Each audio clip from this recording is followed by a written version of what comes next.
On today's episode, I talk about my top waiver wire pickups for week 5, coming right up.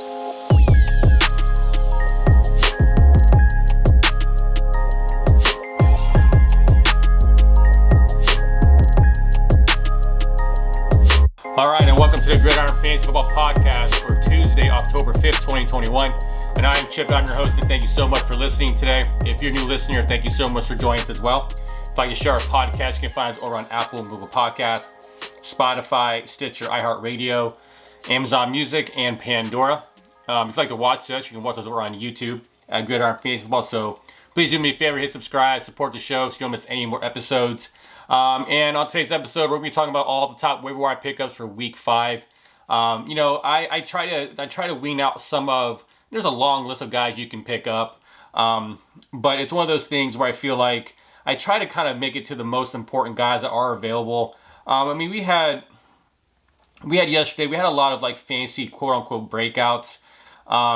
We saw the tight end for the Bengals, CJ Uzomah. He had a 21.5 point game on Thursday night. He was really good. Randall Cobb had a good game yesterday on Sunday. Then you had Mo Alley Cox had 2 touchdowns on Sunday. Dawson Knox had another good game as well. Van Jefferson, Kenneth Gainwell. A lot of these guys had good games, but do you feel like these guys are going to be consistent with getting you a win each week?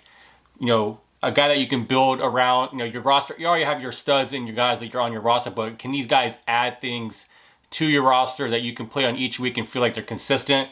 For me, there's only a couple guys on this list that broke out on Sunday that I would really consider, and there's other guys that are still available I still think are beneficial to your roster. So let's go ahead and look at some of the news first before I get into the waiver wire pickups. Some updates on injuries. So both for the 49ers, Kyle Shanahan came out and said he had hope that Elijah Mitchell could play this week. He's dealing with a shoulder injury. It looks like he is trending in the right direction, but still uncertainty. So if he cannot play, then obviously Trey Sermon continues to be the starter. Then also, we knew that Jimmy Garoppolo on Sunday left the game pretty early due to a calf injury. It looks like, based on what Kyle Shanahan said on Monday, that doesn't look like it's as severe as they'd hoped. And he actually has a pretty good chance to play in week 5.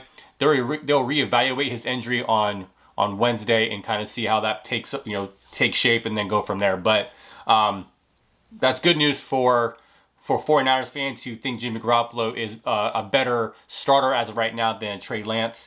And then Bengals. Let's talk about Bengals real quick. So Coach Zach Taylor was saying that on Monday that Joe Mixon's ankle injury is more of a day-to-day thing than a week-to-week thing.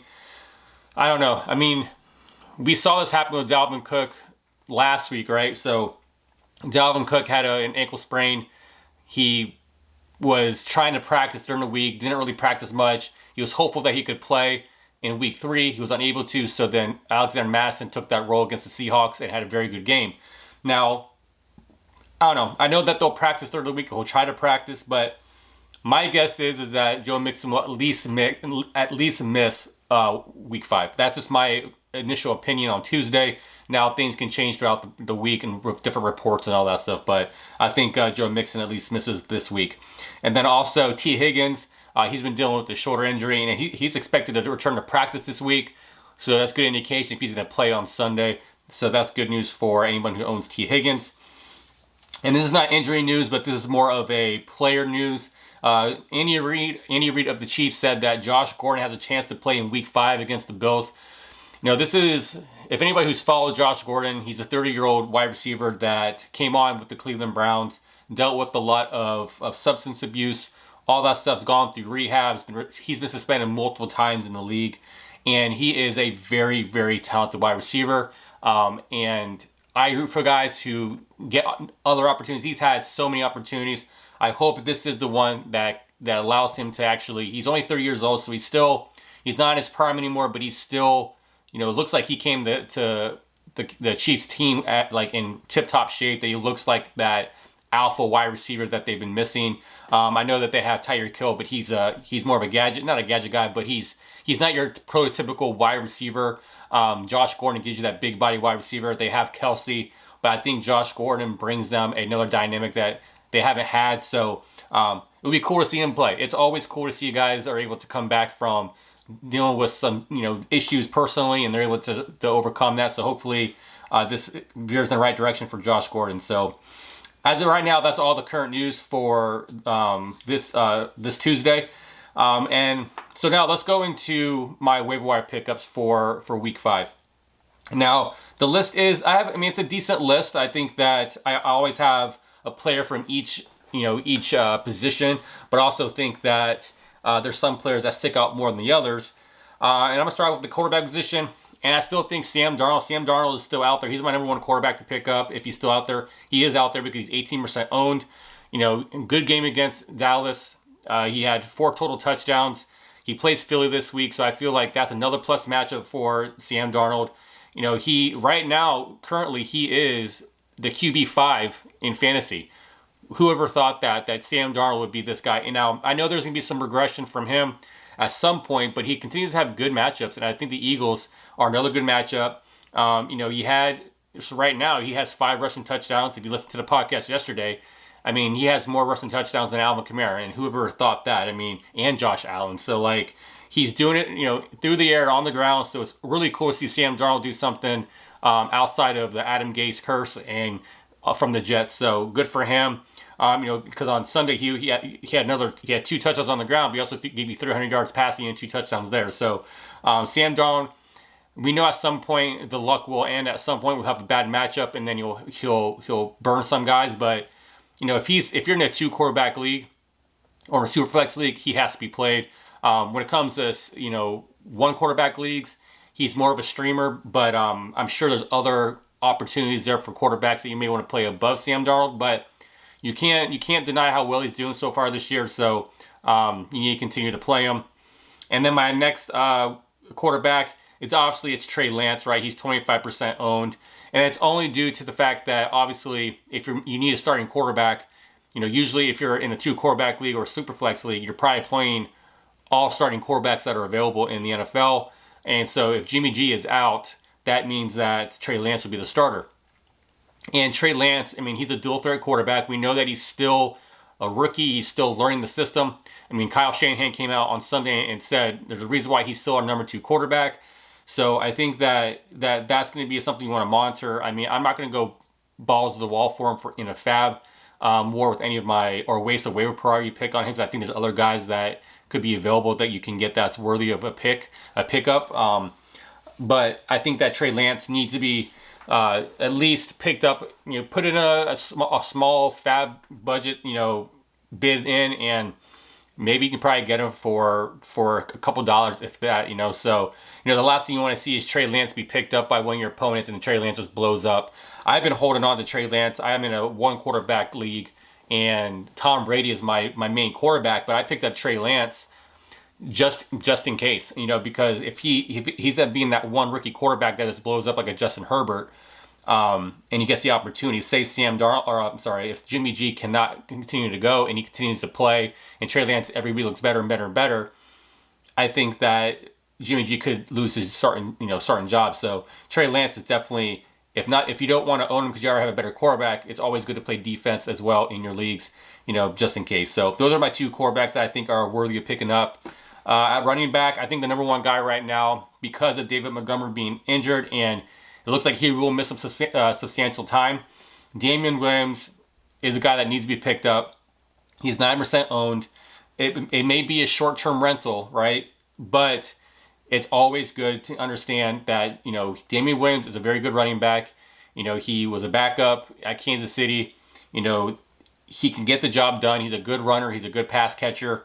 So he fits the mold of what you would like to see in a running back. Now, he's probably going to give you the RB2 upside. Now, it could be for 1 or 2 games. It could be for the rest of the season. We're still waiting on news about David Montgomery's injury. Right now, it's still understanding that he's dealing with a hyperextended knee. So there's no structural damage in a sense with the ACL or the MCL or anything like that. But This is a tricky one because there's guys out there that probably could be better for your roster long term. But if you really need to win now, maybe Damien Williams is a guy that you spend a lot of your fab on to make sure that you're able to get a win and have the upper hand. And say, obviously, one of your opponents has, David Montgomery, or you're the one who owns David Montgomery. That's obviously you're the one who wants to try to get him as much as you can. So, Damien Williams is my number one guy. Number two guy is Samaj P Ryan of the Cincinnati Bengals. He is the backup in the handcuff to Joe Mixon. He's only 2% owned. Now, obviously, we don't know exactly what Joe Mixon's status will be on Sunday, so you have to kind of put in a bid in, assuming that you're getting P Ryan to fill in for Joe Mixon. Now, this all depends on your roster structure, right? If you have a good bench player that will get you some opportunities, then you feel like it's going to be a better opportunity than Samaj P Ryan, then you don't really spend a lot of fab on it. I mean, get the guy that, and play the guy that you think is better. But if you're strapped on running back and you need the position, this is the problem that you're going to have. Like, this was what happened with this past week. Josh Jacobs came back for the Raiders, and a lot of people paid for Peyton Barber, and you couldn't even use Peyton Barber. And then Peyton Barber gets hurt in the Monday night game, so he's not available. So, you spent a bunch of fab, or whatever, how much you spent on fab on him, and you can't even play the guy. So I think that this is a guy that I think if Joe Mixon's out for, it is considered week to week, then he's a guy that could get you some points here and there. But it's definitely a downgrade of Joe Mixon, obviously. But I think it's something to monitor. My third running back on my list is Kenneth Gainwell. He is 27% owned. He had a good game on Sunday. He was 3 for 31 on the ground. He was 6 for 58 and 1 touchdown on 8 targets on Sunday. And this is where I feel like this is the whole curse of the Boston Scott issue. I had Miles Sanders last year, and I was a very annoyed owner of Miles Sanders because Boston Scott would continuously take time and points away from Miles Sanders. Miles Sanders is a very good running back, at least in my opinion, and he deserves to be able to get the opportunities. But this seems like they don't like him. It seems like Kenneth Gainwell is the guy that they look at when it comes in the passing game. And if they're down by too many points, whatever, it seems like Gainwell is the one who gets the opportunities there. But he's definitely someone you can be a flex consideration because it seems like the Eagles, more times than not, will be in a negative game script. There'll be guys out there we're going to continue to be trying to come back from behind and all that. So it gives them opportunities to be a decent flex play. But just very interesting to see the backfield for the Eagles right now. My next guy is Latavius Murray. Now, he's highly owned. He's 47% owned in most leagues. But the issue is with this is that what was interesting about Sunday is that Tyson Williams was a healthy inactive. So they activated Le'Veon Bell. Latavius Murray has always been active since he's been on the Ravens.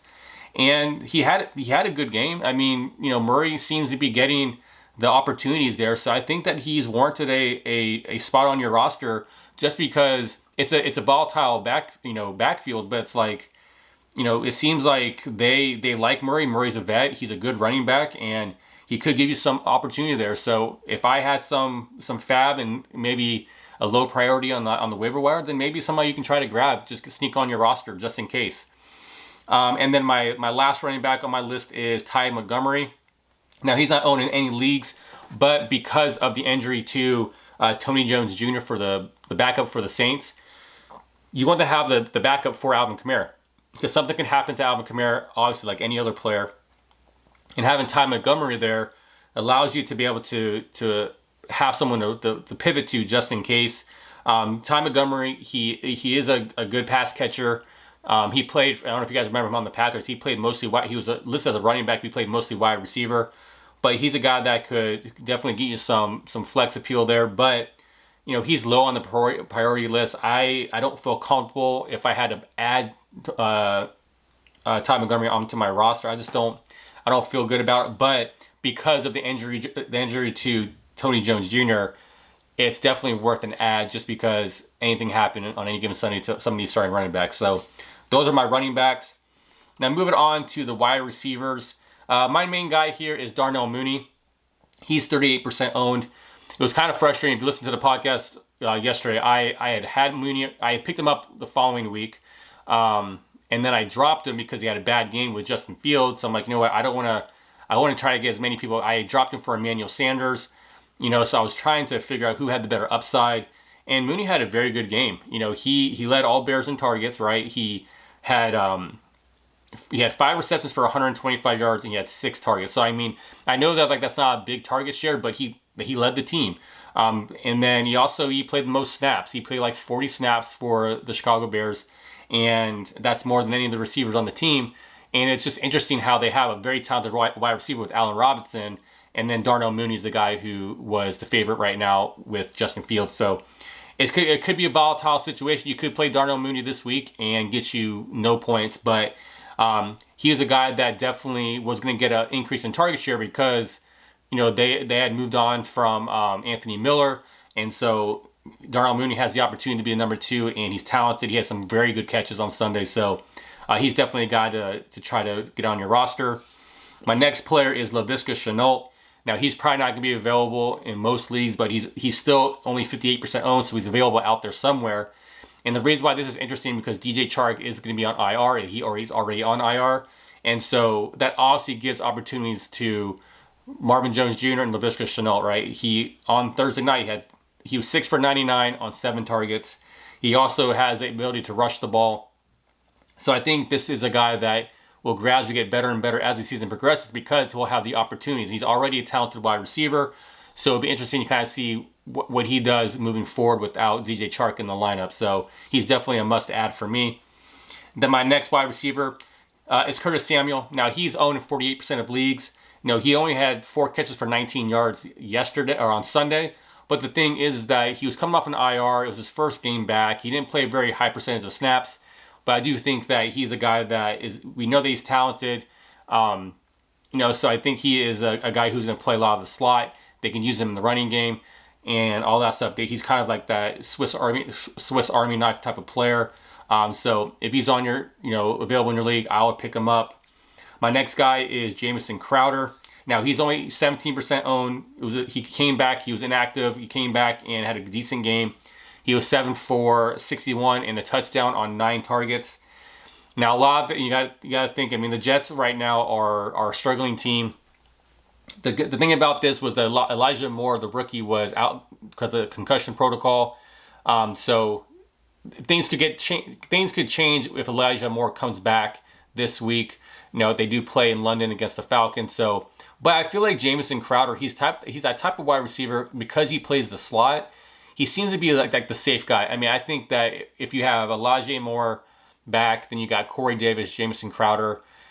Teams tend to look a little bit better for Zach Wilson. I mean, Zach Wilson had a better game this week, so I think that it's gonna be interesting with Jameson Crowder, but he's definitely worth an add just because if you're in PPR leagues, he's definitely a PPR monster type of receiver. So, he'll probably be a low ad. Like, it depends on how much money you have to spend on Fab. Probably he's going to be a pretty cheap ad for you.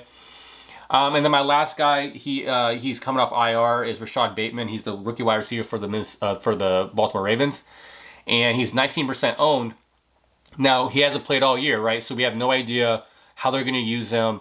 We know Marquise Brown has been having a decent season. What changes when Rashad Bateman comes back and plays. But if, most guys don't look at the guys who are coming off an IR. So if you were smart about it, you would have seen and paid attention to some of the news that you had paid attention to. Like I mentioned Bateman last week in my podcast for waiver wire pickups, Curtis Samuel, because these guys, you always want to see who's on IR, who are starters and assets on that team, and try to sneak them on your roster with no cost of Fab. And most people are going to see who can help them right now. But if you're able to get ahead of the game and pick up guys that are on IR that are coming back soon, that's always going to help you out because then you're just adding a guy to your IR spot for no cost. So I think Bateman is definitely worth an ad. He's a cheap ad. If nothing happens, then nothing happens. But at least if he blows up, to whatever ability that is, then at least you got him for nothing. And then my last position is the tight end position. The only player I really have here, because everything's volatile when it comes to tight end.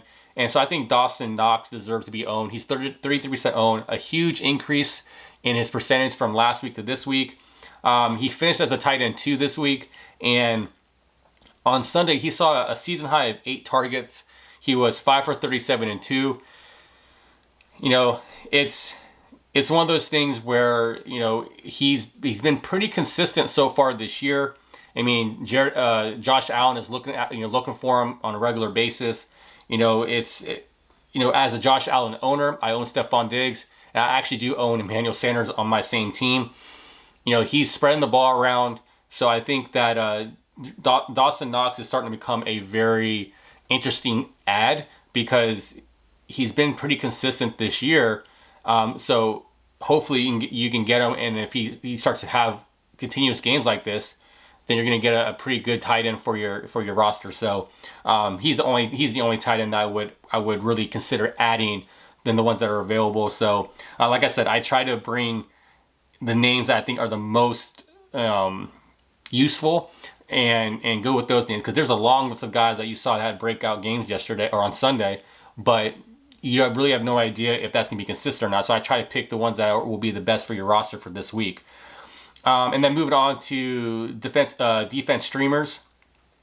I got 3 teams. I think the Minnesota Vikings play the Detroit Lions. Anytime, you know, you got a matchup between for the Lions or for the Jets, I think it's going to be a good pick streaming. So I think Minnesota's a good streamer this week. The Cowboys play the Giants. So the Cowboys defense looks pretty good. I got burned by the Saints this week. I played the Saints versus the Giants, and I got burned, so it didn't help me there. But Cowboys seem to be playing pretty well on defense. And then the Falcons played the Jets. So I know a lot of people probably played the Titans versus the Jets this past week. So I'm sure there's other opportunities there for defenses out there if you're streaming a defense. So it makes me kind of concerned to play the Falcons versus the Jets. I feel like the Jets have a very good plus matchup where I think the Jets could possibly win this game against the Jets, or the Jets can possibly win this game against the Falcons. So I think that it's definitely a cautious optimism type of situation there. But those are my top waiver wire pickups for week 5 in review. My 2 quarterbacks, I got Sam Darnold and Trey Lance. At running back, I got Damien Williams, Samaj P Ryan, Kenneth Gainwell, Latavius Murray, and Ty Montgomery. At wide receiver, I got Darnell Mooney, Leviska Chanel Jr., Curtis Samuel, Jameson Crowder, Rashad Bateman. And then at tight end, I got Dawson Knox. And the defensive streamers, I got Minnesota, Dallas, and then Atlanta against the Jets. So that's it for today. Thank you so much for watching. And then another disclaimer, after waivers, make sure you see who got dropped, because every week there will be somebody who gets dropped that is probably better than the people that you're going to pick up. So look at who's dropped, snag those guys, because that's going to better your roster, obviously. So always look at who gets dropped, okay? So like I said, that's it for today's episode. Thank you so much for listening. Please like, comment, and share the podcast and the YouTube channel with your friends and family. I really appreciate that. And then on Thursday, I'll be back onto the podcast with all my weekly matchups, all my starts and sits. So like I said, don't forget to hit subscribe so you don't miss that episode. If you'd like to follow us on social media, you can find us on Instagram at Gridiron Fantasy Football. You can find us on Facebook and Twitter at the Gridiron Pod. So I'll be there to answer any of the questions you have on those platforms. So make sure to follow us there, okay? So we'll see you on Thursday, and take care. Hopefully you get the guys that you're looking for to improve your roster during this week's waivers, all right? Have a good day.